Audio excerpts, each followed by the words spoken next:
आपको तो एक बहाना चाहिए, पूरे परिवार का नाम गिनवा देते हैं। अरे अपनी जिम्मेदारी खुद लीजिए। 11 सालों के लिए तो सत्ता में आप हैं। इतिहास की बात आप करिए, मैं वर्तमान की बात करना चाहती हूँ। इस ऑपरेशन का सिंदूर का क्रेडिट तो हमारे प्रधानमंत्री जी चाहते हैं। ओलंपिक्स में हमारा मेडल आता है, उसका भी श्रेय लेते हैं। लेकिन सिर्फ श्रेय लेने से नहीं होता नेतृत्व, जिम्मेदारी भी लेनी पड़ती है। देश के इतिहास में यह पहली बार हुआ कि जंग होते होते ही रुक गई, और इस रुकावट का ऐलान हमारी सरकार, हमारी सेना नहीं करती, अमेरिका के प्रेसिडेंट करते। इतिहास में चले गए। नेहरू ने क्या किया, इंदिरा गांधी ने क्या किया, यहाँ तक कि मेरी माँ के आंसुओं तक चले गए। लेकिन इस सवाल का जवाब नहीं दिया कि ये सीज फायर हुआ क्यों, ये जंग रुका क्यों।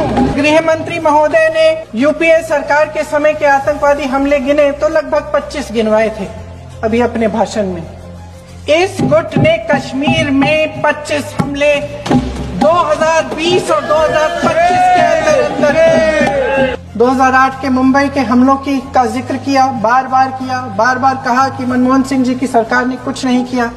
ये तो जानकारी होगी ना कि उसी समय जब वो आतंकवादी हमला चल रहा था तभी उन आतंकवादियों को मार डाला था, एक बचा था और उसको भी फांसी दे दी थी 2012 में। महाराष्ट्र के मुख्यमंत्री ने इस्तीफा दिया।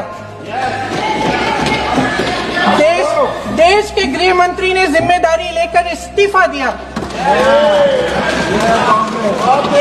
एक जवाबदेही थी पब्लिक के प्रति, एक जवाबदेही थी इस देश की जनता के प्रति, इस देश की धरती के प्रति। गृह मंत्री जी के कार्य क्षेत्र में आता है इंटेलिजेंस ब्यूरो। क्या गृह मंत्री जी ने इस्तीफा दिया? इस्तीफा छोड़िए, जिम्मेदारी ली। गृह मंत्री महोदय श्री अमित शाह जी के नाक के नीचे पूरा मणिपुर जल गया, दिल्ली में दंगे हुए, पहलगाम में हमला हुआ, और आज भी वे उसी पद पर बैठे हैं। क्यों? मेरी माँ की आंसू की बात किए, मैं इसका जवाब देना चाहती हूँ। मेरी माँ के आंसू तब गिरे